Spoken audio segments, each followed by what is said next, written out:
All right, good evening, everyone, and welcome to the June 8th convening of the FITCOG meeting. Good to see each and every one of you here, either live and in a video land or just by name that's on the screen. As I pan my panel, I'm familiar with everyone who is here, and of course, our newest person here on this evening is Sergeant Kenneth Huntinghouse, and we'll hear from him in just a little bit. But let's get started tonight with our meeting communication protocols as usual. And so, Ms. Gina, if you're ready for that, or Ms. Kimberly, if you guys would assist with that, appreciate it.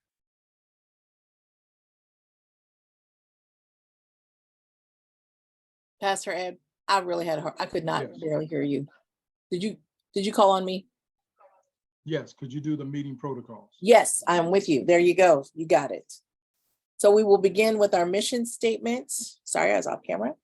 The FITCOG's mission is to work closely with the commissioner in charge of the Portland Police Bureau, the leadership of PPB, and FIT members and command to understand, inform, and provide oversight and recommendations to the city's efforts to reduce gun violence in Portland. This will be done by remaining informed about gun violence trends, PPB, and FIT strategies, other City of Portland programs and priorities in supporting this work, and best practices for prevention, intervention, and response. And we utilize our community agreements to help accomplish this, beginning with how we listen. We listen to understand, we practice active and engaged listening. We validate others' feelings and experiences, even when they are different from our own. How we speak our truth with compassion. We speak for ourselves or the agencies we represent. We speak from our lived experience, expertise, and provide facts and details. We make room for other voices. We step up and/or step back. And how we engage with each other. We recognize this to be a brave space rather than a safe space. Truth at times will be uncomfortable to hear, but we remain committed to the process of peaceful dialogue. We recognize that trust is earned. But we also assume positive intent and goodwill even when we disagree. We respect the professional limitations of certain roles within the group. We engage in proper self-care outside of FITCOG. We are mindful of the energy we bring into this space. We enter each meeting emotionally and physically prepared.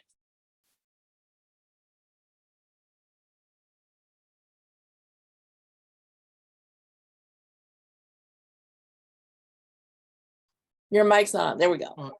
Yeah. Thank you, Ms. Kim, for that. Appreciate that. One point of order, Ms. Edith, if you could, I saw a note from Jadra. She's trying to get in, but is having trouble with the link. Yes. I don't know if you could resend that to her. Actually, I'm promoting her to panelist right as we speak. Okay. Thank you. All right. Okay, next on our agenda tonight is the FIT summary. You know, on our agenda, it mentions Sergeants Kula and Townley and LT Dulio and Captain Jensen, but I see that neither Townley nor Kula are here with us tonight, but we do have with us the newly freshly minted sergeant for the FIT team, Sergeant Ken Huntinghouse. And so, Ken, if you would unmute yourself, introduce yourself to everyone, and we'll give you the floor for a minute to say what you need to say. And then if you're providing the summary for this week, then feel free to go right into that. But if you would unmute yourself and let us hear from you. Thank you, Pastor. I appreciate it. Just real quick, Kula is right next to me. His computer is having issues, but he's actively listening, and Townley is trying to log on right now also. So they should be here momentarily. Just for anybody that I haven't met before, that wasn't at the interview panel, my name is Sergeant Ken Huntinghouse. I came from the neighborhood response team at North Precinct. I've been with Bureau 10 years, almost 11, and I'm very excited to join the FIT team. So far, super positive experiences with everybody I've met so far. You know, hopefully we can all work together and get this violence under control. I'll bring up some stats from FIT. since our last meeting. It's been super busy. The weather's been warm. This past week, there have been nine non-injury shootings. There were a couple more that were reported, but we weren't able to find any evidence of gunfire, anything that was struck. So it was just reported that someone thought they saw someone shooting a gun. But there were 4 injury shootings since June 1st. The biggest one, I don't know if you saw in the news or not, but is on 55th Avenue where 4 people were shot. It's still an ongoing investigation, so I can't give too many leads out there. Nobody ended up dying, but the detectives are still working on that case. So that was the biggest event this past week that's happened as far as gun violence related shootings. It was during the middle of the day during the Starlight Parade. So we'll see. Detectives are working on it, and we'll go from there. As far as FIT goes, since our last meeting, they've been super busy. They arrested, just for gun-related crimes, they arrested 12 people, recovered 14 guns.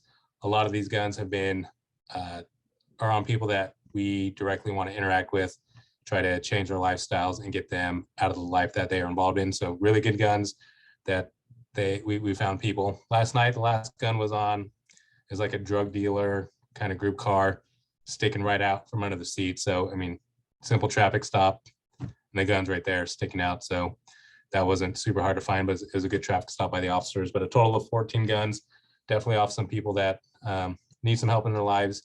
There are multiple OVP referrals. There are a couple of young people that haven't been in too much trouble, but are kind of heading down the wrong path. So hopefully they can get some help, hopefully change their lives around. If you look at historically through our data, the shootings, the information we have on shootings only goes up to the end of April. So last year we were up to 483 shootings at the end of April. This year we're at 347. So that's a decrease of 28% shootings from last year. So it's exactly the direction we want to be heading in. I know there's been a little bit of an uptick since March. There's a lot of different factors, you know, weather, certain events that happened, but it's definitely a direction we want to be going in. So down 28%. I know the hit rate was up, so that means less shooting, but more people are getting shot more often. So, you know, out of every 5 shootings, I'm just using this as an example, out of every 5 shootings last year, 1 person got shot. Now this year, it's been like every 4 shootings, 1 person got shot. So less shootings, but they're hitting their targets more often. That was the last update I had. So can't really tell you exactly why that's happening. It could be less people are just driving around, shooting their guns off in the air. More police taking guns off the street. I'm not exactly sure why that's happening, but that's a trend we've been seeing. One thing I'd like to bring up about FIT, I don't know if you guys know the stats exactly, but last year we recovered, I think about 70 guns. This year through May, we've already eclipsed that by multiple guns. So 5 months into the year, we've recovered way more guns than we did last year. So that's a good sign. I can tell you that the officers are working really hard. They're trying to hone their skill. They're trying to target some people that we know are involved in violence and involved in shootings and have warrants. And we found multiple people like that in the past couple of weeks. So really good arrests. A lot of people have been super cooperative. We haven't had too much pushback. You know, we pulled a couple guns off guys yesterday, and they're apologetic. They're like, yeah, I got to protect myself. I'm involved in the gang life. So we're trying to help people when we can. Sometimes we can, sometimes we can't, but that's what we're trying to do. So ton of good work by officers. I'm really proud of them. They've done a really good job. Hopefully this summer we can keep the pressure on a little bit, help people, you know, stay low to the ground, not get involved in too many shootings, and have a good summer. But so far so good this year. One quick update. I don't know if you guys remember last year, Officer Romick was shot at, and the guy was arrested for attempted murder as one of the shootings they were involved in. Today, he was sentenced today. He took a plea bargain to 15 years in jail. So Officer Romick and Petty, they did a great job. They gave a victim statement, and you know, he should be in jail for the next 15 years. So that was a good win for the city and for the police bureau and for the people of the city. So great news as far as that goes. Other than that, you know, we're going to keep working hard. There were a couple of shootings last night where people were injured. Can't really give out any details on that. We're still investigating, but nobody died last night, so that was good.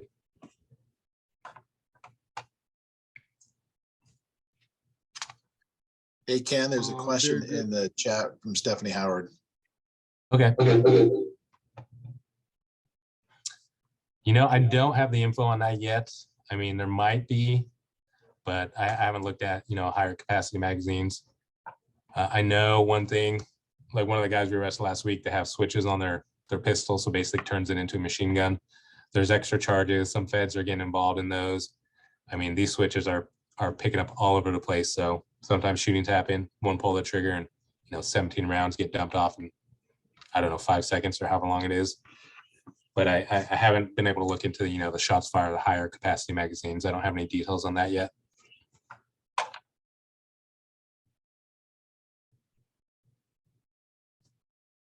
Any other questions from anyone for Sergeant Huntinghouse? We don't do policing.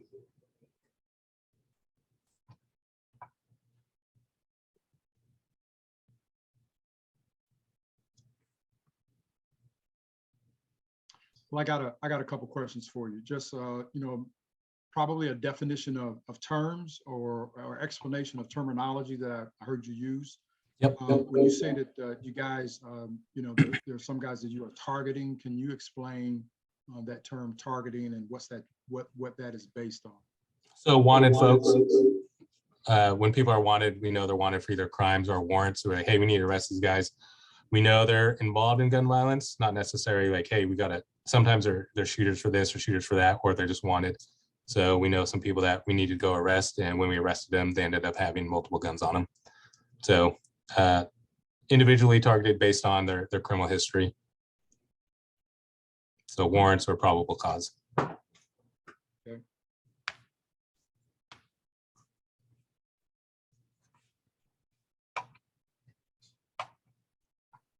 And then these guns that you guys are pulling off the street, are they how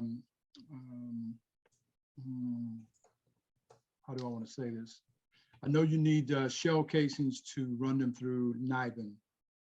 So are you is that process ongoing with these guns that are being pulled off the street? Yep, almost every gun we get, we send through the NIBIN. It all depends. Certain guns you can't run through it, but all these semi-automatic pistols we run through it. And some of them have come back to different shootings throughout the years and recently. So we're connecting all the dots to see, if the gun was passed off or if it's used by the same person over and over again. But those dots are still connecting. It takes a little while to get the results back. So the 3 guns that officers got last night, it's going to take a little bit to test fire those and get them through the system. Okay. And I know you said you guys arrested a couple of guys who I'll use the slang term, they copped to the fact that they that they were carrying for personal protection. But did that in light of that explanation, does that arrest? I mean, does that pulling the gun from them, did that still result in them being taken in for custody? For these, thanks, Kula. For these ones, yes, based on the history, based on where they're at, they were taken to jail on gun crimes. None of them had concealed carry permits. They were concealing them, and they didn't even tell us until we took them into custody. One gun fell out of a guy's pants. It sounds pretty crazy, but guns were sometimes on traffic stops just falling out of people's pants all the time, which it's a little scary, but it's part of the job. Everything was done safely. Nobody got hurt. No force was used on anybody. So it worked out. But yeah, everyone that was found with a gun that did not have a concealed weapons permit was taken to jail. There was one person on a mission that had a concealed weapons permit. He was not arrested because he's allowed to have it.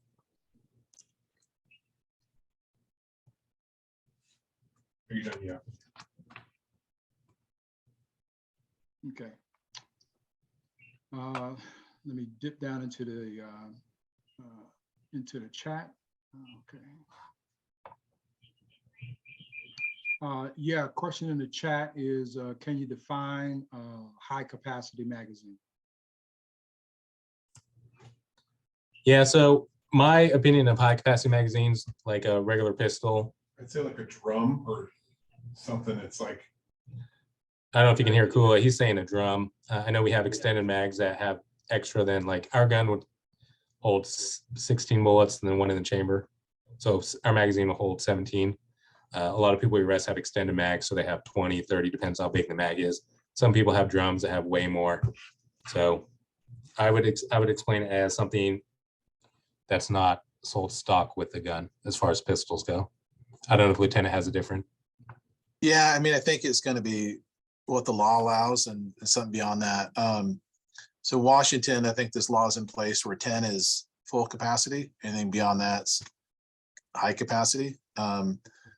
Oregon, I think, passed the same law, but then it got held up in the courts, I think. But I think 10 was their number 2.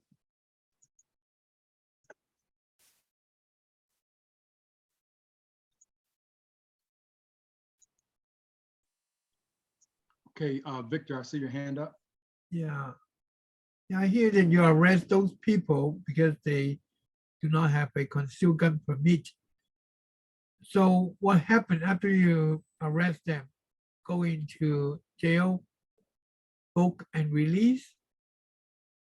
So it all depends on the person's history, and we don't make the decision. It's all on the county. So we arrest them, submit our paperwork, take them down to jail.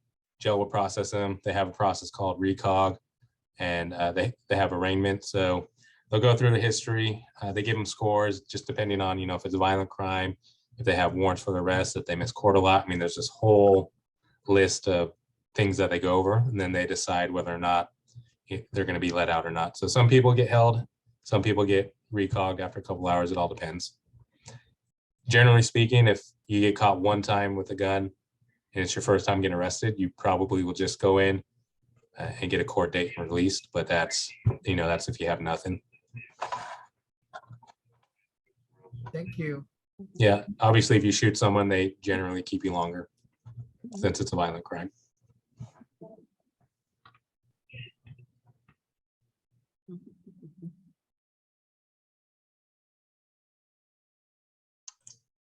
Sean, I see your hand. I just had a question. We were talking about these young people concealed carrying, but you're not allowed to open carry, right, in city limits? You need to have a concealed carry permit, I believe, if you're going to open carry. But none of So these you have to have a permit for no having a gun, period, on your person.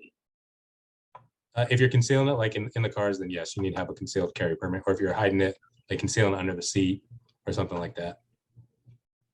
But it can be in a glove box or some other part of the car, obviously. Well, that'd be concealed too if it's in the glove box. So Okay, so you just can't. So these kids aren't allowed to have guns, period, unless they have a concealed carry permit. Is kind of what you're saying. well, I mean, you can have guns jump in? at your house. Sorry, go ahead. Yeah, can I jump in? I Feel think, free. and any of the law enforcement, correct me. But so lawfully, if you're over 18, you can own a gun, you can transport a gun. If you're going to transport it, this may sound ridiculous, but literally the gun would have to be empty, like on the front seat, on the dashboard. I wouldn't advise that. The magazine would have to be in a place that's not accessible to the driver, like in the trunk, that sort of deal. If it's just, behind the back seat and you can grab it, put it together, that would be a lawful way to transport it without a concealed permit. But I also believe, answering the question on open carry, it is lawful to open carry in Oregon without a permit. There are certain there was a law places. in Portland that made that illegal. I'm not sure, but my real question is just like, what it seems to me is that these young people, whether or not they should be carrying a gun to protect themselves, it seems like it's illegal to do so pretty much no matter what, unless they're registered with concealed carry permits.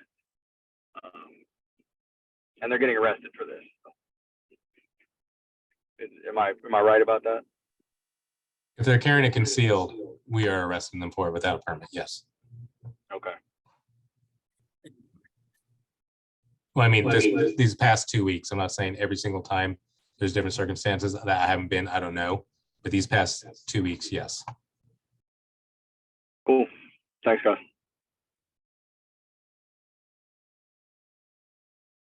All right, good questions, good questions. Any others before we inch ahead in our agenda for tonight?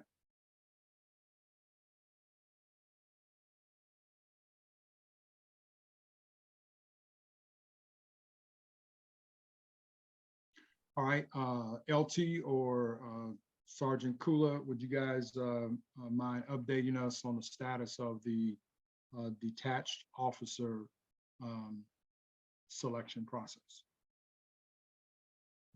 Yeah, I'll let Kula do that, and then I have a list of things, but I could, whenever you want me to do that, I could do it in the confidential session too. But I'll let Kula give an update on detached.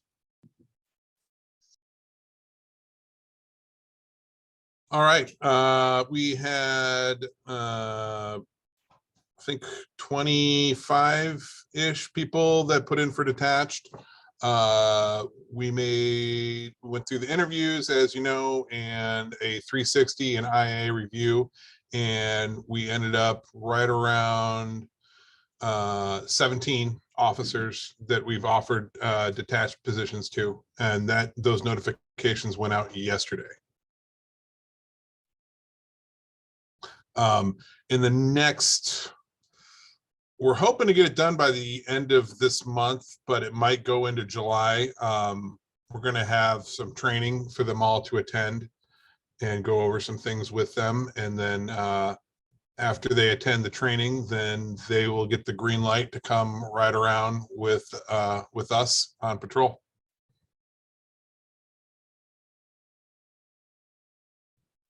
And just to expand, I think we had 31 people put in. We reviewed 25. We took the background, did 360s on. Anyway, so something that Commander Jensen, or Captain Jensen, he's actually filling in as commander because Jovic is at training for the month of June.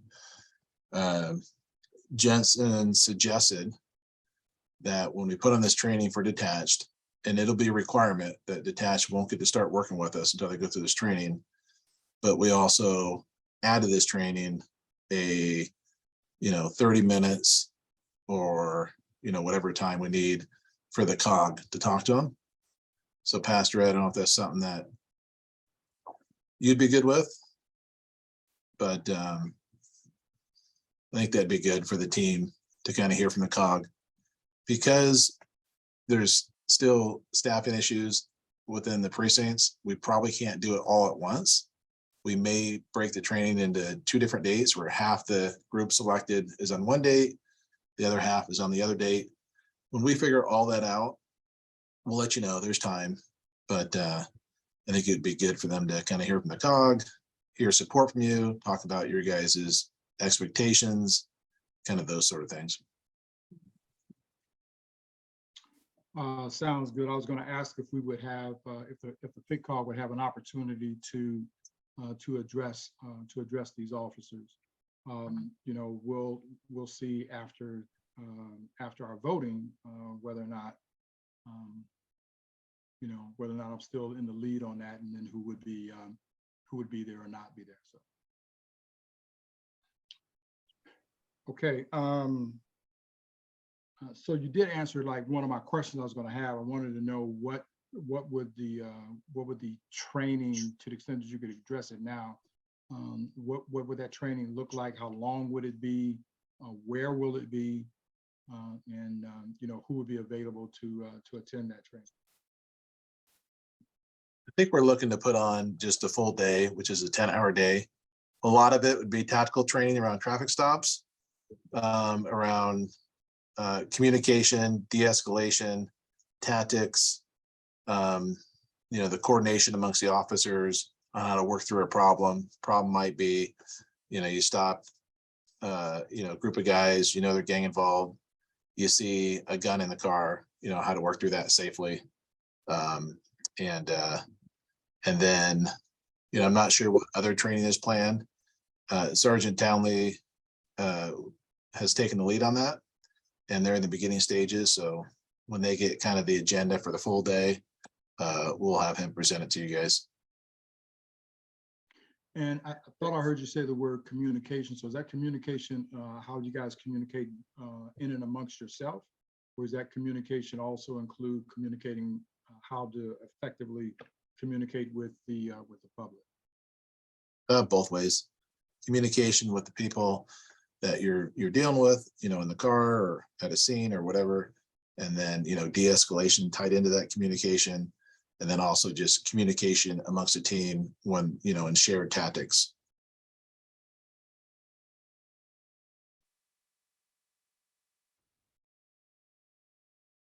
And do you anticipate that that would occur out at the training center? Yes.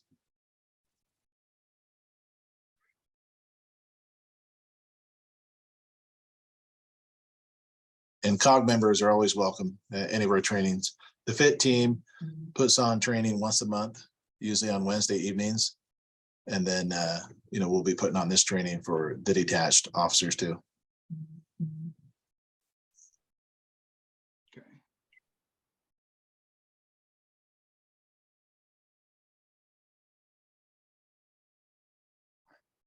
Any other questions by anyone? Yes, Trish Or- Gardner, Pastor Williams has a question in the question and answer that reads, I believe the relevant law about firearm possession in PDX is set forth in city code. I guess not a question, but a statement. Thank you. Okay, thanks. Appreciate that. Make sure you capture that, Ms. Edith, and we'll I'll put it in the we'll chat. have an opportunity to look at that. Have an opportunity to look at that later. Very good. Thank you. Sean, is that a new hand or an old hand? Old hand. Old hand. All right.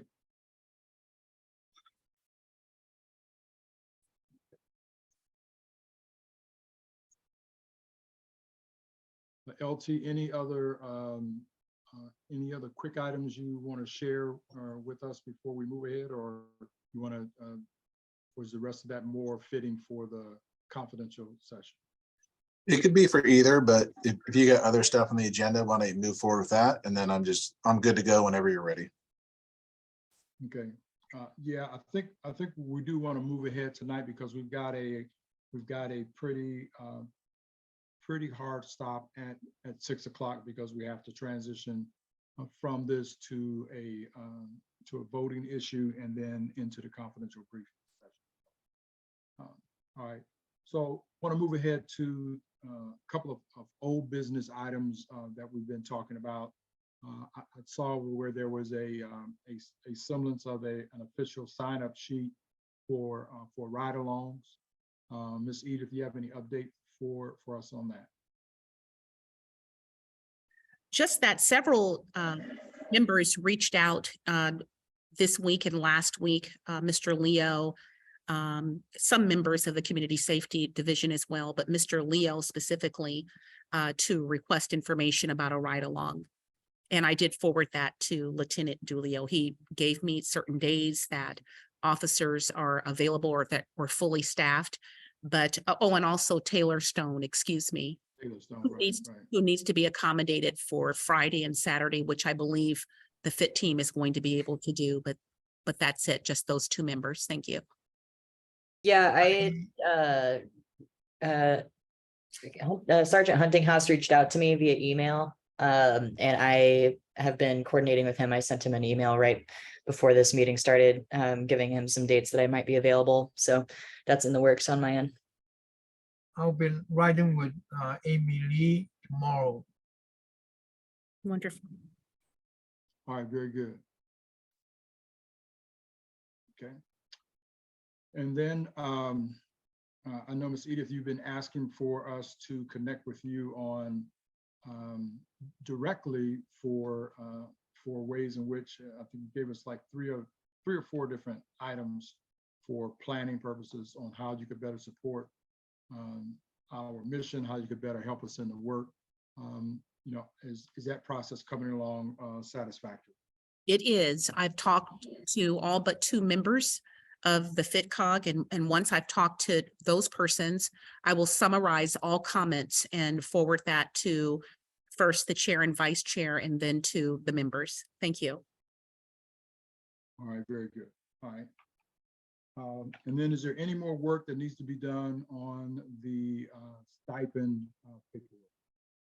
I can let Emily Mann respond to that if you don't mind, Pastor Williams, because she is handling that exclusively and doing a commendable job.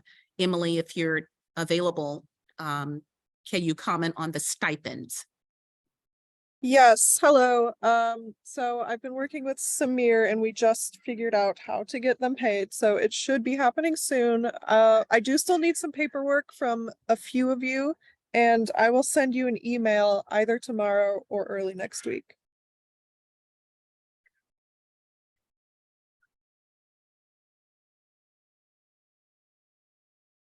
Okay, so does anyone have any questions on those three items, ride-alongs? Looks like almost everything is done with regard to the planning meetings with Miss Edith, and then of course on the stipend paperwork, as Emily just pointed out, if she doesn't have what she needs already, then she will send you an email. When you do receive that email, please respond to her as quickly as possible so that we can move that process. Okay.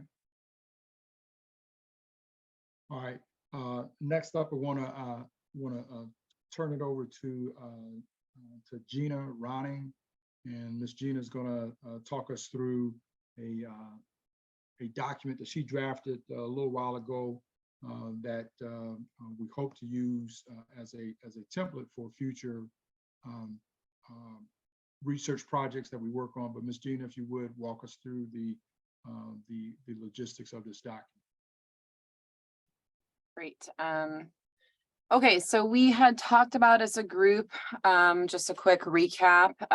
After Pastor Ed and I had the opportunity to be a part of the detached officer interviews, it also gave us a little bit of an opportunity to essentially do some observational research, and particularly around the questions around not only implicit bias, but sort of identifying two key areas with officers, which was, what are some of the direct strategies that you utilize to mitigate implicit bias, and also why do you think or what do you think sort of the role of the history of the BIPOC community in Portland? Like, why is that important when it comes to policing? And the observation generally was that for the most part, most officers could tell you, right, in very clear definition of what implicit bias is. A good majority of the interviewees were able to articulate not only what implicit bias is, but an open acknowledgement that all people have it, and it plays out in different and complex ways. Where they did not necessarily always score particularly high was in an awareness of what the actual concrete mitigation strategies are in interrupting implicit bias. And also, there really wasn't familiarity, I would say, or at least people in that moment weren't able to articulate sort of the history of policing in Portland and the role of the Black and Brown communities, and sort of why that plays a significant role. My suspicion is that for some officers, they were younger or newer, and there's a generational gap in some of that information, or they don't belong to some of those communities or have little experience working within those communities to have that knowledge.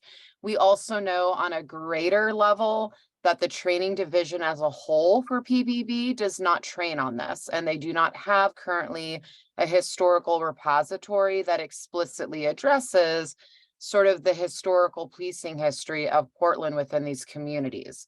So with all of that observation being made, the suggestion is that FITCOG create a working group to develop a proposal for a community-based learning experience for FIT officers. And so I gave you already kind of the recap of why. And so in creating a proposal also, this is a potential template that we could use moving forward. And it basically, you have your title of the proposal, you give a brief summary of sort of, what is sort of creating this proposal, like why are you proposing it? And then Edith, if we can, or whoever, can we scroll down a little bit? So here we have an overview And in the overview, this is basically explaining like what is the primary objective of the proposal and what are the needs. So in this case, it is proposed that FITCOG officially form a working group to develop and present an official recommendation to the city mayor and PPB that all active, current, and future and detached FIT officers participate in and undergo a mandatory community-based learning experience, which specifically educates on the history of policing in communities of color by Portland Police. And the idea is that this is taught through a community lens by community elders and what we might call community experts. And by experts, I mean those that have the lived experience of the knowledge in these communities.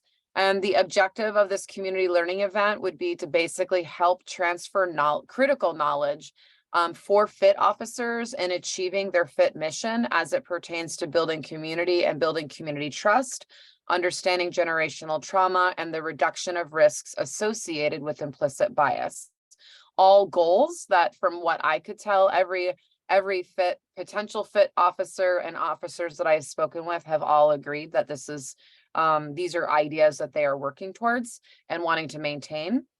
And so one of the needs, right? So this is sort of the key reasons why this proposal is needed.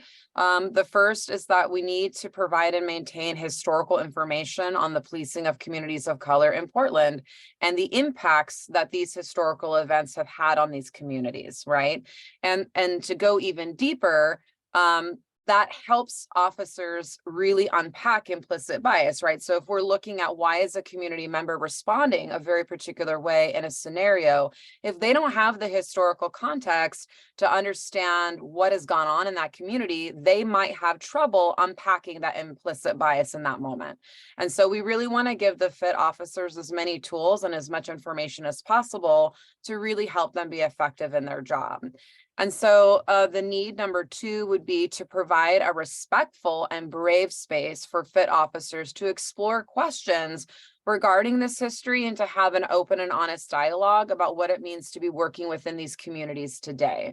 And so we recognize that the current climate around these important topics can be not only extremely uncomfortable, but oftentimes within the police bureau, maybe officers don't even feel safe to ask questions because, to be honest, right, particularly if you are not an officer of color, there is always sort of this fear that, well, if I ask a question, I might be labeled a racist, or if I ask this question, people are going to think I'm a bad police officer. And so we really want to create a space where there is a genuine sort of curiosity and desire to learn without that fear of being shamed or labeled, so that officers can really actually have a transformational experience and diving deeper into some of these critical topics that will really help them do better on the streets working with community members. The need number 3 would be to help also connect FIT officers directly to BIPOC community elders and other leaders within these communities to strengthen community partnerships and trust. We know that FIT officers can get busy. We also know that when they're out in the field and on the streets doing their work, that, you know, they've made the commitment to build these partnerships, but we also know that that's a difficult balance with all of the other duties and obligations that they have. So this is just one more opportunity to help set some dedicated time aside to directly connect these officers to people in the community that maybe some of them haven't met yet or have connections with.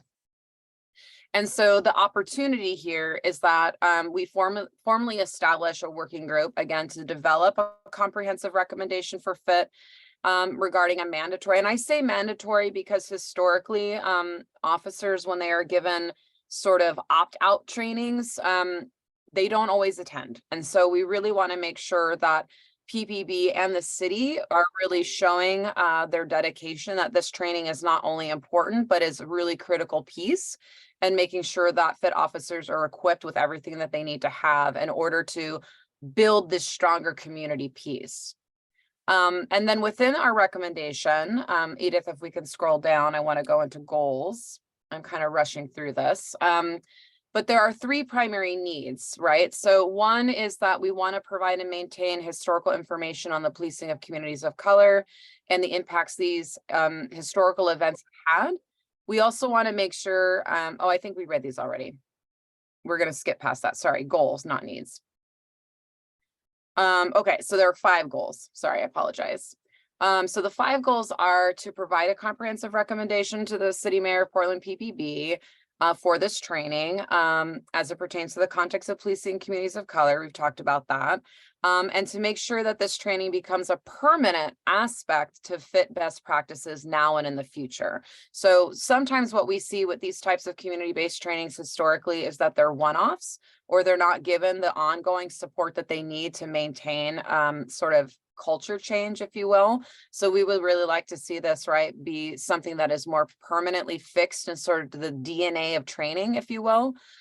Goal 2 is to provide a community-based learning framework grounded in principles of transformative learning and restorative justice, and to articulate this framework within the recommendation. And what I mean by that is, after discussing with numerous officers and different individuals within the training division, what we've learned is that historically, when these trainings have been implemented in the past, they may not have been implemented in a way that was in reconciliation with transformative adult learning theories, or in reconciliation with sort of restorative justice principles, which really is about maintaining humanization, eliminating toxic shame, and really making sure that people are in the most conducive learning environments possible where transformative learning can actually take place. So that's a really fancy way of saying that it's not just what we teach, but how we teach it. And so this is really basically setting a set of educational principles around how this training is actually to be delivered in a way that will have the most effective outcomes. Our 3rd goal is that we want to make sure that we, in our process of developing this recommendation, that we help identify what we think would be some primary learning objectives to come out of this training. So basically, what is it that we want FIT officers to be able to walk away from this training? What are their primary takeaways?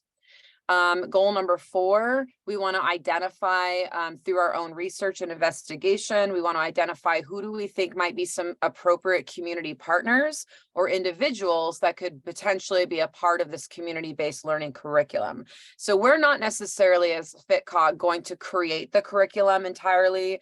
We are going to create an outline and a proposal for what we think a curriculum might look like, and identify some potential community partners or community elders that we think would be a really good fit to potentially sign on or develop something like this further. So basically, when we give the proposal to the city, we're also going to be giving the city some concrete resources right there that could potentially help them in making this happen. And then finally, in goal 5, we want to identify a reasonable timeline for program development implementation, and also to discuss what potential follow-ups might look like. So in other words, how long should the community training be? How long should it be before something like this is implemented? And what would follow-ups look like? And then some of our desired outcomes for the recommendation itself is we want to help increase officer awareness, again, of the historical context that has created policing mistrust and generational trauma in communities of color. We want officers to leave the community-based training experience with concrete strategies and tools to better mitigate potential implicit bias, and to just build greater community trust and credibility. We want to create a direct contact experience which bridges the gap between FIT officers and community members. And we want to help the FIT start a historical repository of critical information influencing, impacting policing and social culture, generally speaking. And then this just sort of goes over, what next steps would look like. So if this proposal within our group is approved through consensus vote, we would establish a working group to begin immediately and identifying our project timeline. And by project, I mean, how long do we want to take to create this recommendation, identify group member roles of that working group, delegate some research tasks, develop our research design, and then start co-creating documents and our resources. And then obviously present our findings to the FITCOG and in the form of a proposal. And then the FITCOG would obviously have an opportunity to review our proposal draft, provide concerns, questions, edits, throw it back to the working group to rework or adjust it as needed until we come up with a working document that we all feel like we can vote in. And then I'm just sort of highlighting the types of resources that we can use to inform our process. We can use scientific studies on transformative and restorative learning. We can interview relevant community members and police personnel who have been involved in similar community-based learning experiences in the past, or individuals who potentially would be a good fit for something like this. And then down here, it just sort of identifies what our deliverables would be as a working group. If approved, we form our group, we begin the recommendation creation process, and then we have a presentation. And that's pretty much it. And then there was a request to email this proposal out to the group so you all could see it in advance before this meeting. And that's it. And that's my proposal. And then in theory, right now, we would open it up for clarifying questions, discussion, and then depending on how that goes, we would see if we were ready or feeling like we could make a decision, whether you throw it back to me to rework in some capacity, make amendments, or whether or not you feel it can be accepted as is.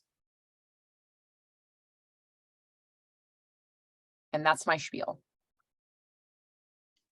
All right, thank you, Ms. Gina. That was a really good spiel, not only for fleshing out what this particular proposal is, but again, if we look at all of the very high elements, or at least the outline that's contained within this specific proposal, a second part to this is that this will be a format that we would seek to use going forward, not only with this proposal, but any of the others that this group as a whole may be involved in writing.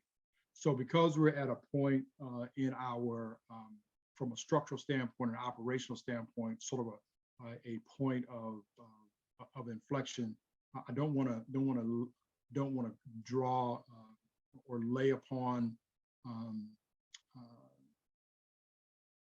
I don't want to establish something right at this nexus that may or may not go forward, depending upon the outcome of our vote later on this evening. And so just want to make sure that we have all that information out there for that we at least got a good run through the information finally, to hear it all. Certainly hope all of you had taken the opportunity to read it before you got here on this evening, so that you would know where this is going, where we're trying to go in this particular format for proposal writing and submissions, so that we can be ready when the time comes to actually specifically cast the vote on this proposal, and then look forward to what may happen in the future. Okay, with that being said, I want to take on one other new item real quickly if we can, before we stop and go to our voting for tonight. Tay, are you prepared to talk just a little bit about the drone article that you brought to our attention over the last couple of weeks? Sorry, what's that? Are you prepared to talk about the drone article that you brought to our attention over the last couple of weeks in one of your emails? I did not know that I was going to be talking about it today, so I'm not prepared to talk about it, but I'm happy to at the next meeting. Okay.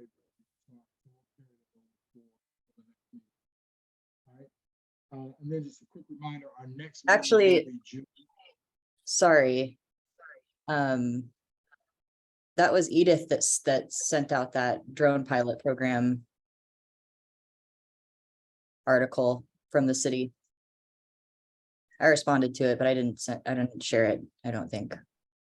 Those were links that were posted in the chat, Pastor Williams, that you asked me to ensure that the FITCOG received. Yeah, but I thought in your writing on that, Taylor, that you expressed some desire to discuss that in a little more detail. Oh, yeah, I mean, I'm looking at the email now. I just was curious about who would be overseeing the implementation of the drone pilot, specifically around, there's a some regulations on like how to properly use that and like maintain privacy. And while I know that's not directly related to FIT duties, I just, since it's related to kind of oversight in general, it just piqued my interest. But, you know, it's 6, and so it's not, you know, something that we need to talk about today, just something that I kind of threw a question into the ether and wanted to see where it would land. Okay. Well, you know, what comes up must go, what goes up must come down, right? Yeah, for sure. Right, okay. All right, well, we'll still carry that over and you have a couple weeks to think about it and see if there's anything you want to specifically get into on that. Because that may or may not impact FIT in terms of the work that they're doing. And I just want to remind us that, you know, all the things that we want to focus our attention on are the things that specifically affect the FIT team and its work that it's doing. We're not trying to solve or provide oversight for PPB as a whole. Our, you know, the boundaries of our responsibilities, you know, all land, you know, with the FIT team. Okay, so our next FITCOG meeting will be on Thursday, June 22, and then you'll see that then thereafter we're still on the 2-week cadence. The next meeting will be July 6th, and then followed by July 20. So with that, we'll move to let's go look at our participants, see if we have any public members here, any attendees who would like to offer public comment before we pivot to the confidential briefing and our voting for this evening. So Ms. Edith, if you would, let's open up for, let's go ladies before gentlemen. We'll start with Ms. Trish, and then we'll go to Mark afterwards, if he's able to speak or wants to have anything to say. Ms. Trish. Yeah, hi, good evening, everyone. It's good to see you. I was just curious, although you don't have to answer this right now, but I was kind of curious about the relationship between FITCOG and the new project Ceasefire that the mayor has just announced. Anyway, as I say, I don't anticipate an answer to this question right away, or maybe from you, but I just thought I'd pose it. So anyway, that's it. Take care. All right, thank you, Ms. Trish. Appreciate that. And Mark.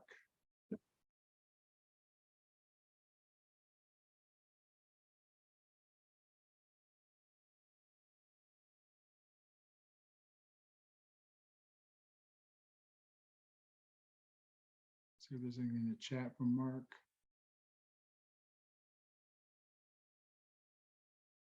Mark, we see you. We can't hear you if you're speaking. He wrote a message saying he doesn't have a microphone. Doesn't have a microphone. Okay.